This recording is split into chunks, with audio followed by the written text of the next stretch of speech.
হে তরুণ যুবকেরা, আমার নবীর বিরুদ্ধে শত্রুতা আজ থেকে নয়, বহু বছর আগে থেকে আমার নবীর বিরুদ্ধে শত্রুতা ছিল না আল্লাহর নবী পৃথিবীতে এসেছেন। হে তরুণ যুবকেরা, তৎকালীন যুগের যারা নাসারা ছিল, তৎকালীন যুগের যারা ভাই আমার ইহুদ ছিল, তারা আমার নবীর শত্রুতা শুরু করেছিল, আমার নবীকে অপমান করার চেষ্টা করেছিল। হে তরুণ যুবকেরা, শুনে রেখে দেন, আমার নবীর বিরুদ্ধে তুচ্ছতাচ্ছিল্য তারা করে বেড়াতো। তার কারণ হলো আমার আল্লাহ আমার নবীকে আখেরি জামানার পয়গম্বর করেছেন, তারা আমার নবীকে আখেরি জামানার পয়গম্বর মেনে নিতে পারে না। হে তরুণ যুবকেরা, ইরাকের একটা জায়গা আছে বাবা, জায়গাটা ভাই আমার মুসাল বলে জায়গার নাম। ভাই আমার তরুণ যুবকেরা, আমার মুরব্বিয়ানেরা আমার শুনে রেখে দেন, জেনে রেখে দেন বাবা, মুসল বলে একটা শহর আছে। এই মুসল শহর ভাই আমার দোস্ত আমার, সেখান থেকে দুজন ইহুদ এলো। ইহুদ তারা কোথায় গেল? তারা আমার নবীর মদিনা শরীফে গেল। কি করতে? আমার নবী পাকের জিসম মোবারককে তারা তুলে নিতে। তারা বিশ্বাস করে, আজও তারা বিশ্বাস করে আমার নবী মরে মুর্দানন, মরে জিন্দা। নবী মরে মুর্দা না মরে জিন্দা? জোরে বলেন, আরে জোরে বলেন। জোরে হবে না। এরা হলো এজিদি মুসলমান, কারণ এজিদের দলেতেও আলেম, মোল্লা, মৌলবী, ইমাম সাহেব, মৌলানা সাহেব, মুফতি সাহেব ছিল, হাফেজ সাহেব ছিল, কিন্তু তারা নবীর নাতিদেরকে শহীদ করেছিল। ভালো করে বুঝবেন, আহলে বায়াতের সঙ্গে তাদের শত্রুতা ছিল। আহলে বায়াতের সঙ্গে যাদের শত্রুতা থাকবে তারা নবীর দুশমন। আহলে বায়াতকে উম্মতে মুহাম্মাদীর কাছে নবী রেখে দিয়ে গেছেন আমানত হিসাবে। হাদিসের মধ্যে এসেছে, তারাকতু ফিকুম মা ইন আখাযতুম বিহি লান তাদিল্লু কিতাবাল্লাহি ওয়া ইতরাতি আহলা বাইতি। আল্লাহর নবী বলেন, আমি তোমাদের কাছে দুটো জিনিস রেখে দিয়ে গেলাম, একটা হলো কিতাবুল্লাহ, আল্লাহর কিতাব কোরআন মাজিদ, আর দ্বিতীয়টা হলো ওয়া আহলা বাইতি, আমার আহাল পরিবারকে তোমাদের কাছে ছেড়ে দিয়ে গেলাম। বন্ধুরা আমার, তরুণ যুবকেরা আমার, হে আমার মুরব্বিয়ানেরা, হে বন্ধুরা শুনে রেখে দেন, এক শ্রেণীর মৌলানা বেরিয়েছে, তারা বলে নবী মরে মুর্দা না মরে মুর্দা মারা গেছেন। জোরে বলুন না নাউজুবিল্লাহ। আমার নবীর সম্পর্কে তারা তাওহীন করে, নবীকে ছোট করে, সাধারণ মানুষ মনে করে, আমাদের মতো মানুষ মনে করে। হে তরুণ যুবকেরা, ভালোবাসায় তারতম্য হতে পারে, কিন্তু আকীদায় গন্ডগোল হলে মুশকিল। নবী মরে শেষ হয়ে গেছে, এই তথ্য যদি তার চিন্তা ভাবনা যদি হয়, তাহলে বরবাদ হয়ে যেতে হবে। কারণ নবীরা মরে মুর্দা নন, মরে জিন্দা। মাথায় রাখবেন, শহীদরা মরে মুর্দা নন, মরে জিন্দা। আল্লাহর কোরআন মাজিদ খুললে পাবেন। কোরআন মাজিদের থেকে বড় দলিল পৃথিবীর জমিনে হয়নি আর হবে না। সেই কোরআন মাজিদ আল্লাহ রাব্বুল আলামিন কি বলছেন? হে দুনিয়ার মানুষ শুনে রেখে দাও, ওয়ালা তাকুলু লিমান ইউক্তালু ফি সাবিলিল্লাহি আমওয়াত বাল আহিয়াউ ওয়ালাকিন লা তাশউরুন। যারা আল্লাহর রাস্তায় নিজেদের জীবনকে উৎসর্গ করেছে তাদেরকে মৃত বলো না। কার অর্ডার? যারা বলেন কার অর্ডার? আল্লাহর অর্ডার। যারা আল্লাহর রাস্তায় নিজেদের জীবনকে উৎসর্গ করেছে তাদের মৃত বলো না। আল্লাহ বলছেন বাল আহিয়াউ, বরং তারা জীবিত। আল্লাহ নিজে তাদেরকে জীবিত বলছেন, এবং আরো বলছেন ওয়ালাকিন লা তাশউরুন, কেমন করে জীবিত তা তোমরা জানো না। শহীদরা জীবিত যদি হয়, তাহলে নবীরা শহীদদের উপরে না নিচে? জোরে বলেন, জোরে বলেন না, একটু হ্যাঁ হুঁ দেন না। কষ্ট হচ্ছে আপনাদের? এই কার কার কষ্ট হচ্ছে হাত তুলে দেখান। কারো কষ্ট হয় না? আচ্ছা, কারা কারা এখন হবে না শেষ করে দেবো বলেন? জোরে বলেন, কারা কারা বলছেন হবে, তারা হাত তুলে দেখান তো দেখি। কষ্ট করে হাত তুলছেন নাকি? হলে ভালো, না হলে আরো ভালো নাকি? ভাইরা আমার শুনে রেখে দেন, তাহলে নবীদের দরজা শহীদদের উপরে না নিচে? জোরে বলেন। শহীদদের উপরে। শহীদ আমি আপনিও আল্লাহর জন্য, রাসূলের জন্য, কোরআনের জন্য, ইসলামের জন্য জীবন দিলে শহীদ হয়ে যাব। কিন্তু নবী হওয়ার আর কারো ক্ষমতা নাই। নবী আল্লাহর মনোনীত শেষ নবী হলেন আমাদের নবী। বন্ধুরা আমার, তরুণ যুবকেরা আমার, হে আমার মুরব্বিয়ানেরা, শুনে রেখে দেন, সেই নবীদের দরজা শহীদদের উপরে। তাহলে শহীদরা যদি জিন্দা হয়, মরে জিন্দা হয়, আল্লাহর কোরআন থেকে প্রমাণিত, তাহলে নবীরা মরে মুর্দা কেমন করে বলছ? হে তরুণ যুবকেরা, আল্লাহর নবী বলছেন, ওয়া ওয়াফাতি খায়রুল লাকুম তুরাজু আলাইয়া আমালুকুম ওয়া মা রাআইতু মিন খায়রিন ফাহামিদতুল্লাহ আলাই ওয়া মা রাআইতু মিন শাররিন ফাস্তাগফারতুল্লাহ লাকুম। হে দুনিয়ার মানুষ, শুনে রেখে দাও, আমি নবী বিদায় নেবার পরে তোমরা যেন মনে করো না আমি শেষ হয়ে গেলাম। আল্লাহ আমাকে যেমন ভালো রেখেছেন তেমন ভালো রাখবেন। কবরের জিন্দেগিতে আমি সালাতের মধ্যে থাকব। সমস্ত নবীরা কবরের জিন্দেগিতে সালাতের মধ্যে আছেন। আমার আল্লাহ তাদেরকে রিজিক দিচ্ছেন, সেখানে তারা রিজিক লাভ করছেন। কেমন করে আল্লাহ খাওয়াচ্ছেন আল্লাহ জানেন, কেমন করে তারা নামাজে আছেন আল্লাহ জানেন। শুধু তাই নয়, আমার আপনার নবী বলেন, হে আমার উম্মতেরা, তোমাদের নেকির খাতা আর গুনার খাতা আমি রাসূলকে মদিনার রওজা মোবারকে দেখানো হবে। যখন আমি দেখব তোমরা ভালো কাজ করেছো, তোমাদের জন্য আমি আল্লাহর দরবারে প্রশংসা করব। ফাহামিদতুল্লাহ আলাই আমার আয়াতু মিন শাররিন ফাস্তাগফারতুল্লাহ লাকুম। যখন দেখব তোমরা গুনার কাজ করেছো, আমি তোমাদের জন্য আল্লাহর দরবারে ইস্তেগফার করতে থাকব। সেই নবী আপনাকে আমাকে কতটা ভালোবাসেন। বন্ধুরা আমার, তরুণ যুবকেরা আমার, মুরব্বিয়ানেরা আমার, হে জওয়ান যুবকেরা আমার, শুনে রেখে দেন, সেই নবীর সুন্নাত আপনাকে আমাকে লালন করতে হবে। সেই নবীর তরিকা সুন্নাত গুলো আপনাকে আমাকে গ্রহণ করতে হবে। বলেন ইনশাআল্লাহ, বলেন ইনশাআল্লাহ। আমি হব মদিনার সারা বেলা ঝাড়ুদার, রওজার কিনারে কেটে যাবে দিন আমার। আমি হব মদিনার সারা বেলা ঝাড়ুদার, রওজার কিনারে কেটে যাবে দিন আমার। বন্ধুরা আমার, তরুণ যুবকেরা আমার, সেই নবীর সুন্নতকে ভালো করে আঁকড়ে ধরুন, তরিকাকে আঁকড়ে ধরুন। মদিনার রওজা মোবারকে সেই নবী আরাম ফরমাচ্ছেন, নবী জিন্দা।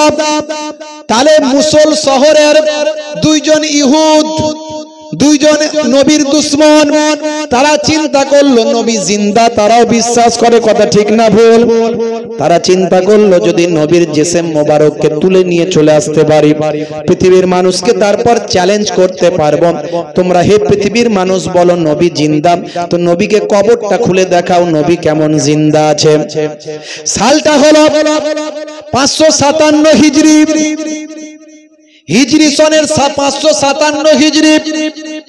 ভাই আমার, সারা বিশ্বে আজও ইসলামের বিরুদ্ধে চক্রান্ত চলছে। ইসলামকে কলঙ্কিত করার জন্য কিছু মানুষ উঠে পড়ে লেগেছে। মহারাষ্ট্রের বুকে দুইজন ভাই আমার ধর্মের কলঙ্ক, দুইজন ধর্মের নামে অধার্মিক, অনব্রত আমার নবীর বিরুদ্ধে কটূক্তি করেছে। মাঝে মাঝে বিভিন্ন জায়গাতে দেখবেন রাসূলের বিরুদ্ধে, ইসলামের বিরুদ্ধে, কোরআনের বিরুদ্ধে কটূক্তি করছে। কিন্তু এর বিরুদ্ধে আমরা জবাবটা কেমন ভাবে দেব? এর বিরুদ্ধে আমরা জবাব দেব ভারতবর্ষের সাংবিধানিক পদ্ধতিতে, ভারতবর্ষের গণতান্ত্রিক পদ্ধতিতে সংবিধানকে মান্যতা বজায় রেখে শৃঙ্খলাবদ্ধভাবে আমরা জবাবটা দেব। তারা চাইছে যাতে করে আমরা উচ্ছৃঙ্খল ভাবে কাজ করি, আমরা কোন রকম হাঙ্গামা করি, কোনো অশান্তি করি, সেটা দেখে বিশ্বের মানুষের কাছে মুসলমানের দুর্নাম করার চেষ্টা করছে। মনে রাখবেন, কোন ধর্মই মানুষকে অন্যায় করতে শেখায় না। সব ধর্মের মূল কথা হলো শান্তি। আমরা শ্রী রামকৃষ্ণদেব পরমহংসদেবকে ভালোবাসি, শ্রদ্ধা করি। তিনি একজন মহান মনীষী ছিলেন, যত মত তত পথ বলেছিলেন। স্বামী বিবেকানন্দজিকে আমরা শ্রদ্ধা করি, সম্মান করি, একজন মনীষী ছিলেন। তার বাণীগুলো মানুষের কাছে আমরা প্রচার করি। তিনি বলেছিলেন, জীবে প্রেম করে যেইজন সেইজন সেবিছে ঈশ্বর। কিন্তু ইসলামের কথাগুলো মানুষের কাছে ভুলভাবে বোঝানোর চেষ্টা করে কিছু মানুষ, কিছু মিডিয়া। ইসলামের কথা, কোরআনের কথা মানুষকে ভুলভাবে মানুষের কাছে বার্তাটা দিয়ে থাকে। হে দুনিয়ার মানুষ, শুনে রেখে দিন, ইসলাম শান্তির কথা বলেছে। যদি বিশ্বাস না হয় ভালো করে পড়াশোনা করুন, কারো কথা না শুনে ইসলামের বিরুদ্ধে যারা কটূক্তি করছে তাদের কথা না শুনে ভালো করে পড়াশোনা করুন, নবীকে নিয়ে স্টাডি করুন, কোরআন মাজিদ নিয়ে স্টাডি করুন। দেখবেন কোরআন মাজিদে ভাই আমার মানুষের প্রেমের কথা বলেছে, মানুষকে ভালোবাসার কথা বলেছেন। কোরআন মাজিদ জানিয়ে দিয়েছে, লা ইয়ারহামুল্লাহু মান লা ইয়ারহামুন নাস, যে মনুষ্য জাতির উপর দয়া করে না মহান স্রষ্টা তার উপর দয়া করেন না। বন্ধুরা আমার, তরুণ যুবকেরা আমার, হে আমার মুরব্বিয়ানেরা, হে জওয়ানেরা, শুনে রেখে দিন, জেনে রেখে দিন, প্রত্যেকটা ধর্মই মানুষকে শান্তির কথা বলেছে। কিন্তু কিছু ধর্মের নামে কুলাঙ্গার তারা বিভিন্ন জায়গাতেই আছে, তারা অশান্তি তৈরি করে। ভাইরা আমার, তরুণ যুবকেরা আমার, মুরব্বিয়ানেরা আমার নবী মানুষকে ভালোবাসার কথা বলেছেন। সেই নবীর জেসেম মোবারককে তুলে নিতে চাই। মুসুল শহরের দুইজন ইহুদ, তারা বাবা ভাই আমার হিজরি সন হিসাবে 557 হিজরিতে তারা ট্রেনিং প্রাপ্ত হয়ে ইসলামকে ধ্বংস করার জন্য তারা নামাজ শিখলো, তারা কোরআন শিখলো, তারা ইবাদত শিখলো, তারা দোয়া শিখলো, তারা আরবি শিখলো, তারা হাদিস শিখলো। দীর্ঘদিন ধরে তারা ট্রেনিং নিল। আজও ইসলামকে ধ্বংস করার জন্য, ইসলামের ক্ষতি করার জন্য অনেক মানুষ তারা শত্রুতা করার জন্য বিভিন্নভাবে ট্রেনিং প্রাপ্ত হচ্ছে, তারা ট্রেনিং নিচ্ছে। কিন্তু কিয়ামত পর্যন্ত ইসলামের ক্ষতি করার ক্ষমতা পৃথিবীর কোনো মানুষের হবে না, কারণ ইসলামের হেফাজতের দায়িত্বটা আমার আল্লাহ স্বয়ং নিয়েছেন। ইন্নাদ দীনা ইনদাল্লাহিল ইসলাম।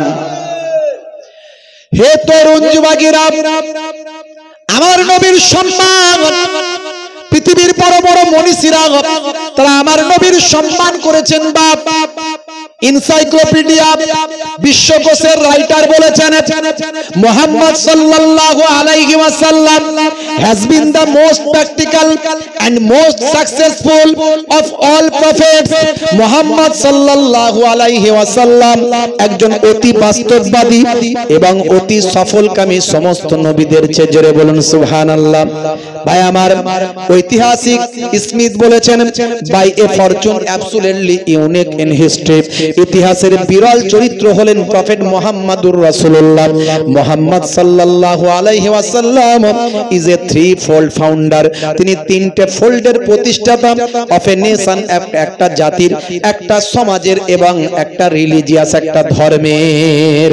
হে তরুণ যুবকেরা, সেই নবী মরে মুর্দানান, মরে জিন্দা, সেই নবীর সম্মানকে পৃথিবীর জমিনে মিটিয়ে দেবার জন্য সেদিনও চক্রান্ত হয়েছে, আজও চক্রান্ত হচ্ছে। ভাই আমার, 557 হিজরিতে দুইজন ইহুদ ভাই আমার মুসল শহর থেকে চলে গেল মদিনায়। এই মদিনা শরীফে গিয়ে হে তরুণ যুবকেরা, তারা নামাজ কালাম ইবাদত বন্দেগী সব প্র্যাকটিস করে গিয়েছিল। দেখে মনে হবে একজন বড় বড় মুসলমান ইমানদার আল্লাহর ওলি। তারা মদিনা শরীফের রাউজার পাশে একটা ঘর তারা নিয়েছিল, ভাড়া নিয়েছিল। সেখানে গিয়ে তারা থাকতে লাগলো। বহু বছর ধরে তারা সেখানে থাকতে লাগলো। ভাইরা আমার, সেখানে থাকার পরে ভাই আমার তরুণ যুবকেরা তারা একটা ছোট্ট সুড়ঙ্গ তৈরি করলো। ঘরের ভিতর থেকে একটা সুড়ঙ্গ তৈরি করে সেই সুড়ঙ্গের মধ্যে দিয়ে একটু একটু করে মাটি খুলে সেই মাটি ব্যাগে করে নিয়ে মদিনার বাজারের মধ্যে মদিনার হুদুদে মদিনার বাইরে, মদিনার বর্ডারের বাইরে গিয়ে তারা ফেলে আসতো। দীর্ঘদিন ধরে, বছরের পর বছর ধরে তারা এই মেহনতটা করতে লাগলো।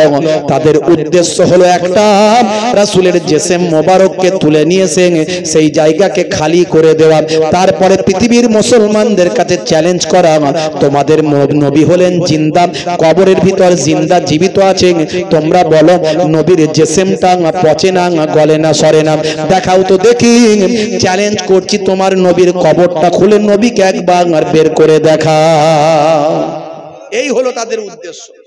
নবী তো দূরের কথা, নবীর যারা প্রকৃত গোলাম তাদেরও জিসম মোবারক পচবে না, গলবে না, সরবে না। জোরে বলুন সুবহানাল্লাহ। যদি আপনি চান কবরে আপনার জিসমটা অক্ষত থাকবে, মরে মুর্দা নাই, মরে জিন্দা থাকবে, তাহলে আপনি রাসূলের আশিক হয়ে যান, নবীর সুন্নতগুলো মানুন। जमीन मैली नहीं होती, ज़मन मैला नहीं होता। जोरे हवे ना, जमीन मैली नहीं होती, ज़मन मैला नहीं होता,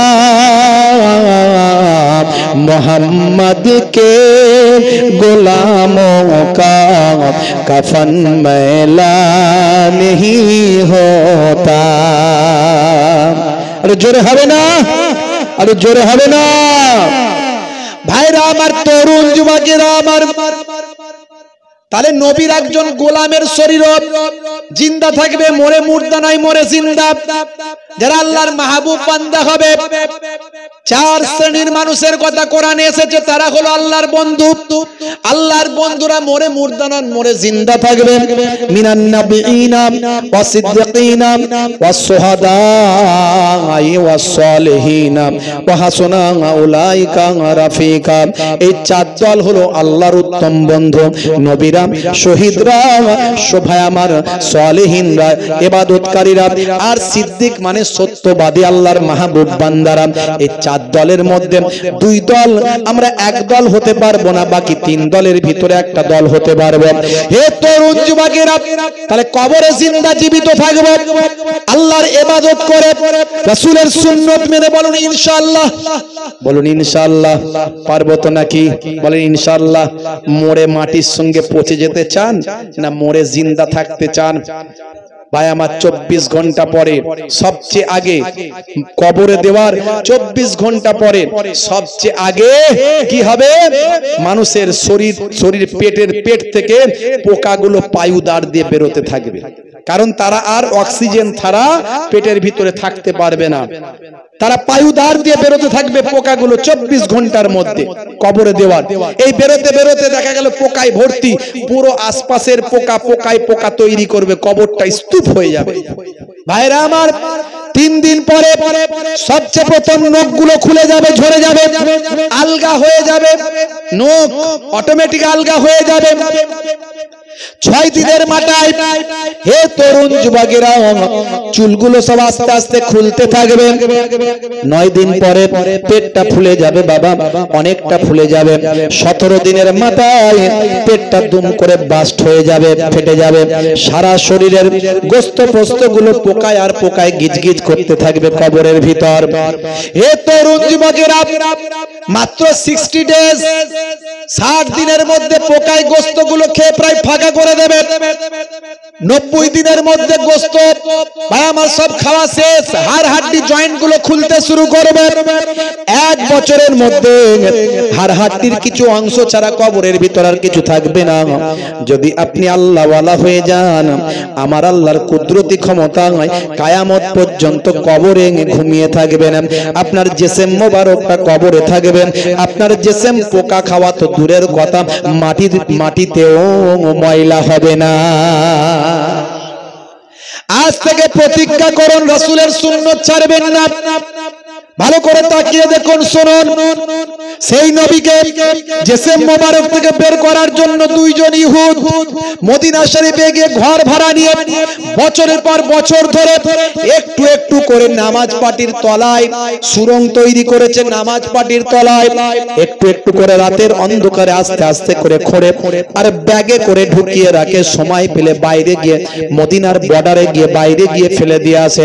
দীর্ঘদিন ধরে এইভাবে চলতে চলতে আর মাত্র কিছুটা বাকি রাসূলের রওজায় যেতে, রাসূলের রওজায় যেতে আর কিছুটা বাকি আছে।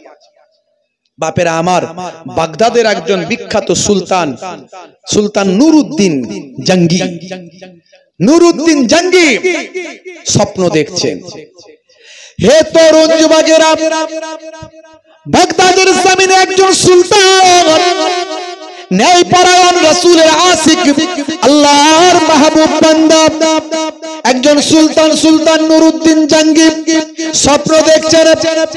একজন নুরানি চেহারার মানুষ, তিনি বলছেন, বাবা নুরউদ্দিন, আমাকে কি চিনতে পারো না? আমি হলাম আখিরি জামানার পয়গম্বর, জগতের শেষ নবী। বাবা নুরউদ্দিন, আমার রওজাতে দুজন ইহুদি আমার জেসেম মোবারককে তোলার জন্য এসেছে। এই দেখো তাদের ছবিটা তোমাকে দেখাচ্ছি, এই দেখো, এই দেখো ছবি, তাড়াতাড়ি ব্যবস্থা নাও, তাড়াতাড়ি তাদেরকে ধরে নিয়ে এসে মানুষের কাছে প্রকাশ করে দাও, তাদেরকে তাদের শাস্তির ব্যবস্থা করো তাড়াতাড়ি। এই ছবিটা দেখানোর পরে আবার সেই জেসেম মোবারক কোথায় গায়েব হয়ে গেল। বাদশা নুরউদ্দিন বড় চিন্তিত হয়ে পড়লেন, বাদশা নুরউদ্দিন বড় ব্যস্ত হয়ে পড়লেন। সেই রাত্রিতে উঠে পড়লেন, সালাত আদায় করলেন, ফজর পর্যন্ত ইবাদতে কাটিয়ে দিলেন। ফজরের নামাজ পড়ে চিন্তা করলেন, কিভাবে আমি এই সমস্যার সমাধান করব, কিভাবে আমি এটার মোকাবেলা করব। আবার চিন্তিত হয়ে পড়লেন। দ্বিতীয় রাত আবার এসে উপস্থিত হলো, আবার একই স্বপ্ন দেখলেন। আবার এই স্বপ্ন দেখার পরে বাদশা নুরউদ্দিন আবার আল্লাহর ইবাদতে মশগুল হয়ে গেলেন, নফল নামাজ, নফল জিকির আজকারে মশগুল হয়ে গেলেন। ফজর পর্যন্ত ইবাদত করেন, সারা দিন রাত ব্যস্ত থাকলেন, কেমন ভাবে এই সমস্যার আমি মোকাবেলা করব, তাদেরকে কেমন ভাবে খুঁজে বের করাবো, কেমন ভাবে তাদেরকে আমি খুঁজে বের করব, শাস্তি দেব। হে তরুণ যুবকেরা, হে আমার বন্ধুরা, হে আমার মুরব্বিয়ানিরা, শুনে রেখে দিন বাবা, তৃতীয় রাত্রিতে আল্লাহর নবীর জেসেম মোবারককে আবার দেখতে পেলেন। এই বাদশা নুরউদ্দিন, তুমি কি এখনো ব্যবস্থা নিচ্ছ না? আমার জেসেম মোবারককে সে তুলে নেওয়ার জন্য কাছাকাছি পৌঁছে গেছে, তাড়াতাড়ি করো, দ্রুত করো, দেরি করো না, তাদের ধরে বের করো। এই দেখো আমি দুটো ছবি দেখাচ্ছি, ছবি দুটো হলো তাদের চেহারা। এই ছবি দুটো তোমার হৃদয়ে এঁকে নাও, ভালো করে বুঝে নাও। এই ছবি দুটো হলো সেই জালেম ইহুদ দুজনের ছবি। বাবা, হে তরুণ যুবকেরা, এই খবরটা জানার পরে হযরতে বাদশা নুরউদ্দিন ঘুম থেকে উঠে বললেন, আবার ওযু করলেন, গোসল করলেন, গোসল করলেন, ওযু করলেন, আবার সালাত আদায় করলেন। ফজর হয়ে গেল।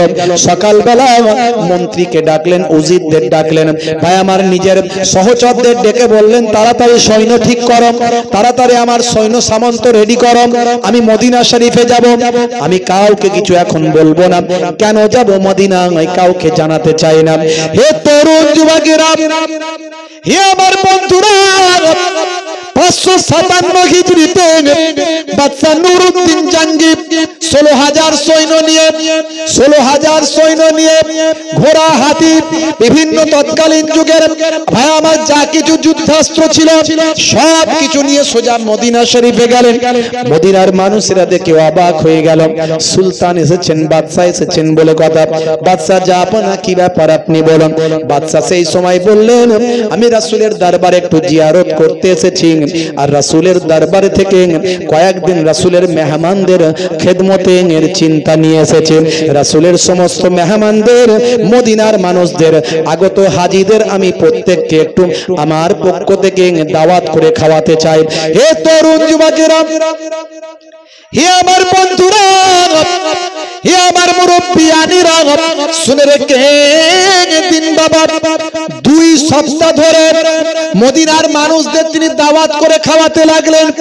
তিনি ঘোষণা করে দিলেন, যাও একটা একটা মানুষও যেন আমার দাওয়াত থেকে দূরে না থাকে, একটা মানুষও যেন আমার দাওয়াত থেকে বঞ্চিত না হয়, একটা মানুষও যেন আমার মেহমানদারি থেকে দূরে না থাকে।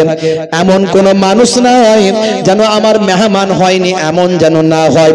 পুরো মদিনার যত মানুষ আছে সমস্ত মানুষকে আমার মেহমানদারির দস্তরখানে আমি দেখতে চাই। প্রত্যেক দিন তিনি মানুষকে মেহমানদারি করাতে লাগলেন, আর প্রত্যেকের চেহারা তিনি ঘুরে ঘুরে দেখতে লাগলেন। নিজে সেখানে দাঁড়িয়ে থেকে ঘুরে ঘুরে মেহমানদারি করাতে লাগলেন আর মেলাতে লাগলেন আমার নবীর দেখানো দুইজন জালেমের চেহারার সঙ্গে কারো মিলছে কিনা। যতদিন ধরে 2 সপ্তাহ ধরে খাওয়ানোর পরেও আল্লাহর নবীর দেখানো দুইজন জালেমের চেহারা খুঁজে তিনি পান না। এমন সময় বাদশা নুরউদ্দিন জঙ্গি তিনি বলেছিলেন, আচ্ছা মদিনার জমিনে এমন কেউ বাকি আছে কি যে আমার মেহমানদারি হয়নি, আমার মেহমান হয়নি, যাকে আমি মেহমান নামাজি করিনি, এমন কেউ মদিনার জমিনে বাকি আছে কি? তখন লোকজন বলল, হুজুর 2 জন কামেল আল্লাহর ওলি 2 জন বাকি আছে, তারা কারো মেহমানদারি গ্রহণ করেন না। তারা আজ বছরের পর বছর বিদেশ থেকে এসে তারা আজকে নবীর আশিক হয়ে গেছেন। খালি নামাজের টাইমে তারা বেরোন, জামাতের সঙ্গে নামাজ পড়েন, হুজুরের রওজা জিয়ারত করেন, আর সারাক্ষণ তারা নফল ইবাদতে তাদের হুজরার মধ্যে ব্যস্ত থাকেন। সেই মানুষগুলো কোথায়? বলে অমুক হুজরায়। চলো। বাদশা নুরউদ্দিন জঙ্গি চিন্তা করলেন, আসল লোক মনে হয় পেয়ে গেছি, আসল লোক মনে হয় পেয়ে গেছি। বন্ধুরা আমার, তরুণ যুবকেরা আমার, বাদশা নুরউদ্দিন জঙ্গি সৈন্য সঙ্গী সাথী ভাই আমার সেনাবাহিনী নিয়ে সেই হুজরায় গিয়ে দরজা ঠুকলেন। দরজা খুলে দেওয়ার পরে দেখা গেল তাদের এত বড় দাড়ি, মাথায় পাগড়ি, হাতে আসা লাঠি, তাদের একেবারে হাঁটুর নিচে পর্যন্ত জুব্বা, তাদের হাতে তাসবিহ দেখা যায়। দেখে মনে হয় আল্লাহর ওলি বান্দা, কি সুন্দর চেহারা, কি সুন্দর লেবাস, দেখে মনে হবে আল্লাহর মাহবুব বান্দা। সালাম কালাম হওয়ার পরে বাদশা নুরউদ্দিন জঙ্গি তাদের চেহারাখানা দেখে সঙ্গে সঙ্গে ধরে ফেললেন, এই চেহারায় আমাকে 3 দিন আল্লাহর নবী আল্লাহর রাসূল আমাকে দেখিয়েছেন। হে তরুণ যুবকেরা, বাদশা নুরউদ্দিন চিন্তা করলেন সেই সুরঙ্গ তালে কোথায় আছে একটু খুঁজি। সমস্ত লোকেদের বললেন, দেখো, সেনাবাহিনীর কয়েকজনকে বললেন, দেখো এই ঘরের মধ্যে কোথায় সুরঙ্গ আছে, দেখো কোথায় সুরঙ্গ তৈরি করা আছে, দেখো। চারিদিকে তন্ন তন্ন করে মানুষ খুঁজে ফেলল। তারা বলল, হুজুর আপনার নিশ্চয় কিছু ভুল হচ্ছে, এরা বছরের পর বছর এখানে আছে, কারো মেহমানদারি কোনোদিন গ্রহণ করেননি। মদিনার মানুষদের বড় এরা ভালোবাসেন, এরা বড় রাসূলের আশিক। কত মানুষকে দান করেন, কত মানুষকে সাদকা করেন, কত মানুষের বিপদে পাশে দাঁড়ায়, কত মানুষের উপকার করেন। এদের মতো মানুষ মদিনার জমিনে হয়নি, আর হবে না। হুজুর আপনার কিছু ভুল হচ্ছে, শুধু শুধু এই মানুষগুলোর উপর, বেচারাদের উপর তোহমত দেবেন না, এদের বদনাম করবেন না হুজুর।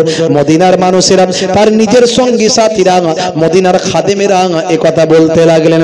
কিন্তু বাদশা নুরউদ্দিন তিনি কোনো কথা শোনেন না। আল্লাহর নবী যেখানে তাদের দেখিয়েছেন, চেহারা দেখিয়েছেন, বাদশা নুরউদ্দিনের সে কথা মনে পড়ে যায়। কিন্তু বড় আশ্চর্য হয়ে যায়, সুরঙ্গ খুঁজে পাওয়া যায় না কেন? কোথায় গেল সুরঙ্গ? খুঁজতে খুঁজতে খুঁজতে খুঁজতে বাদশা নুরউদ্দিন বললেন, কোথাও পাওয়া যায়নি। বলে না, বলে তোমাদের এই নামাজ পাটিগুলো যে বিছানো আছে, এই নামাজ পাটিগুলো একটু উঠিয়ে দেখাও। নামাজ পাটি যখন ওঠানো হলো, দেখে তার উপরে একটা মোটা প্লেট লাগানো আছে, সেই প্লেটটা দেখতে পাওয়া গেল। প্লেটটা যখন তোলা হলো, প্লেটের তলা থেকে সুরঙ্গটা দেখতে পাওয়া যায়।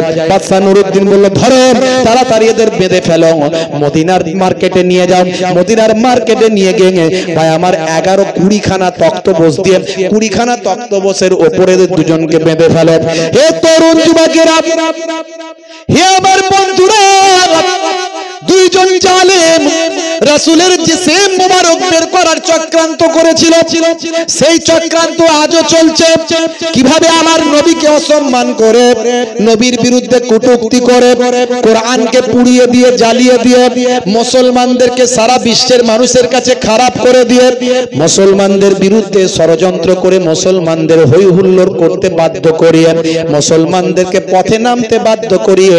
কিন্তু আজকে আপনি দেখবেন মুসলমানরা, সত্যি আমি গর্ববোধ করি, অন্যের ধর্মের বিরুদ্ধে কটূক্তি করে না।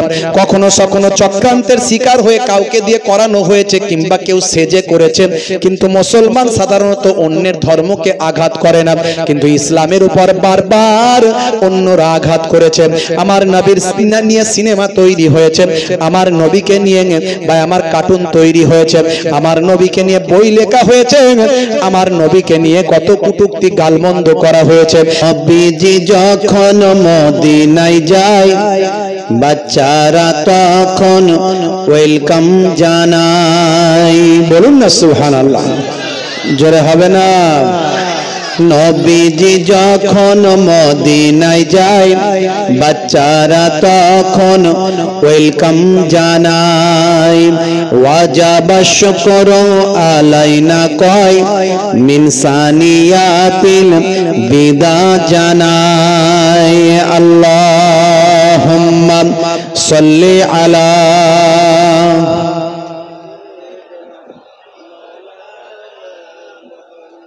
وعلى آله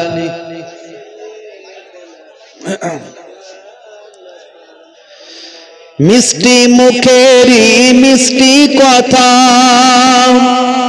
কি সুন্দর দেখতে চোখের তারা। মিষ্টি মুখেরি মিষ্টি কথা, কি সুন্দর দেখতে চোখের তারা। সুন্দর মুখেরি সুন্দর কথাতে কি সুন্দর নবীর এই চেহারা। নবীজি যখন মদিনায় যায় বাচ্চারা তখন ওয়েলকাম জানায়। ওয়াজাবা শুকরু আলাইনা কয় মিন সানিয়াতিল বিদা জানায়। আল্লাহুম্মা সাল্লি আলা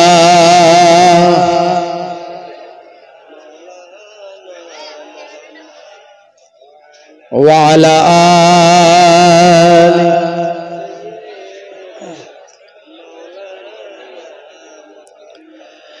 রাসূল তুমি দয়ার সাগর হাবিব আল আমিন, তোমার দয়ায় পূর্ণ হলো সারা পৃথিবী। জোরে হবে না সুবহানাল্লাহ? আর একটু জোরে হবে না? তোমার দয়ায় পূর্ণ হলো সারা পৃথিবী। তুমি করলে দুঃখ মোচন দুঃখী মহিলাদের, তুমি দিলে অধিকার ফিরিয়ে তাদের। তোমার কাছে ঋণী সবাই, তোমার কাছে ঋণী সবাই। আমরা প্রতিদিন তোমার দয়ায় পূর্ণ হলো সারা পৃথিবী। তোমার দয়ায় পূর্ণ হলো সারা পৃথিবী। আল্লাহুম্মা সাল্লি আলা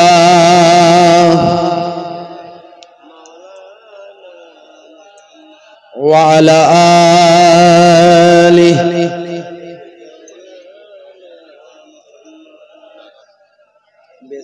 ঠিক চার কত এগিয়ে আসবে, লোকে এমনি তো গরম হবে আর চাপাচাপি করেই বসে আছে।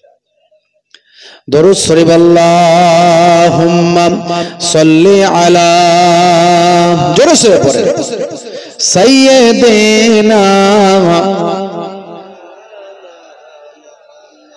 ওয়ালা আলিহি।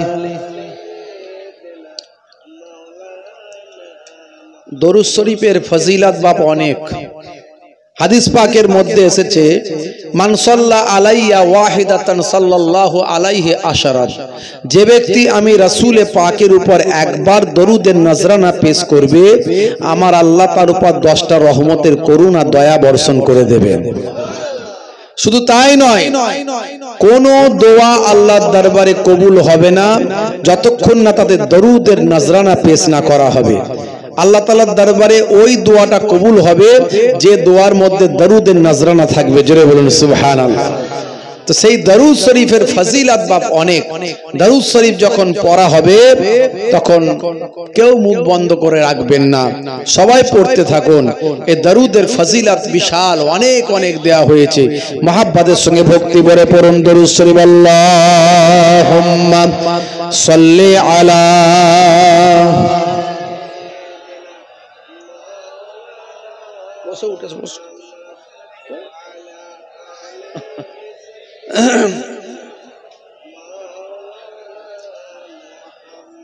وقال الله تعالى في كلامه المجيد والفرقان الحميد يا أيها الذين آمنوا اتقوا الله وكونوا مع الصادقين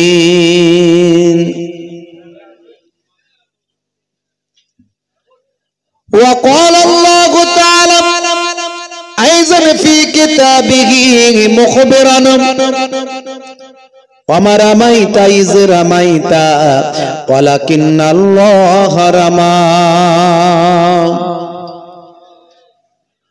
وقال النبي صلى الله عليه وسلم من تمسك بسنتي عند فساد أمتي فله أجر 100 شهيد إلى آخر الحديث أو كما قال عليه الصلاة والسلام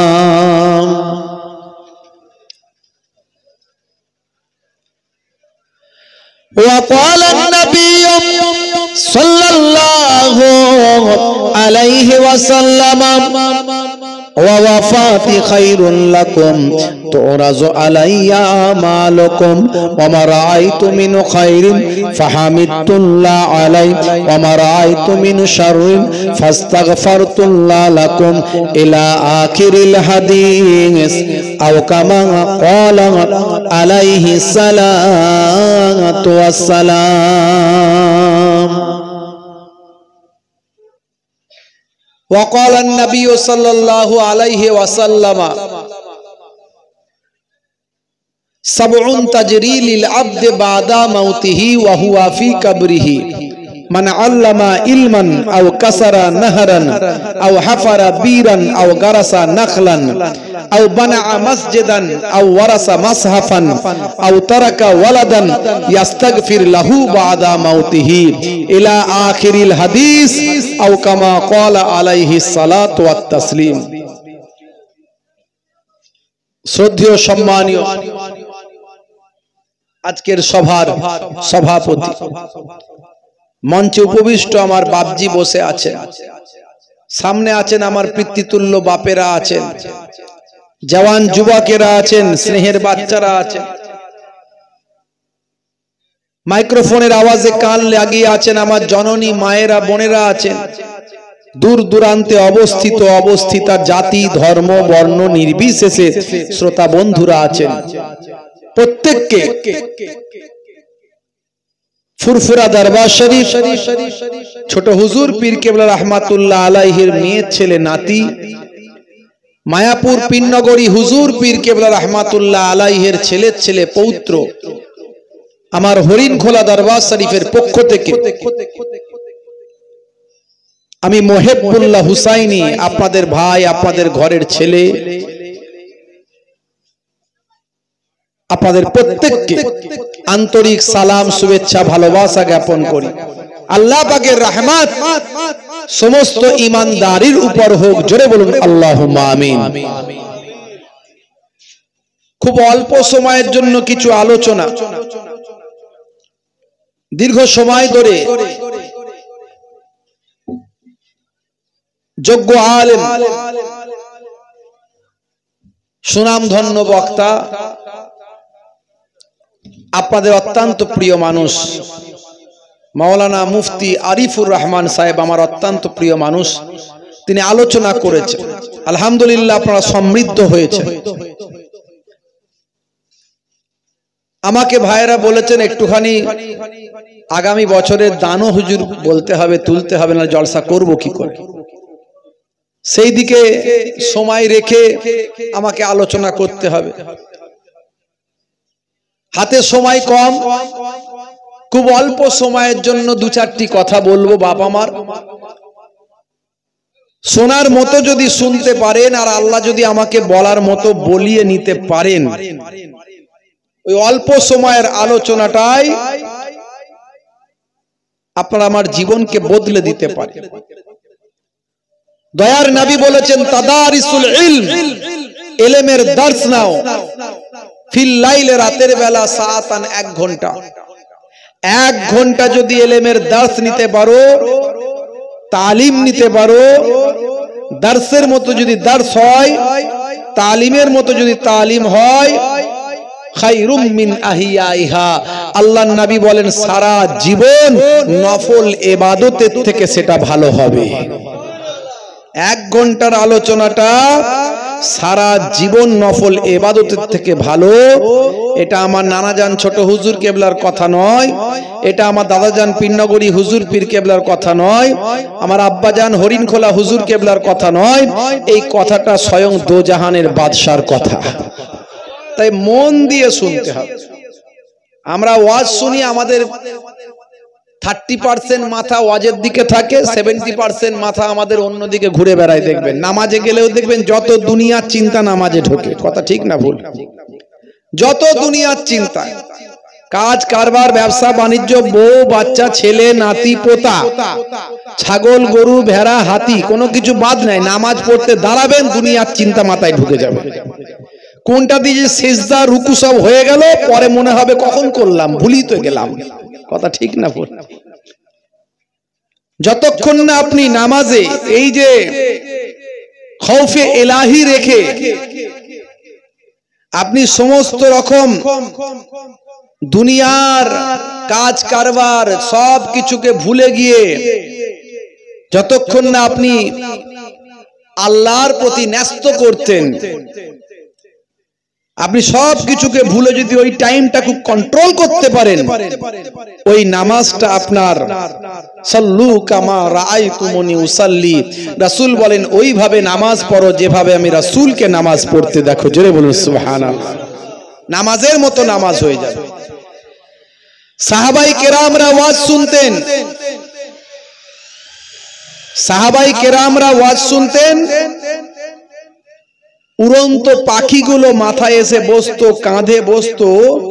পাখি বুঝতে পারতো না যে আমরা কোনো মানুষের মাথায় কাঁধে বসেছি, ভাবছে যে কোনো স্ট্যাচুর উপরে বসে।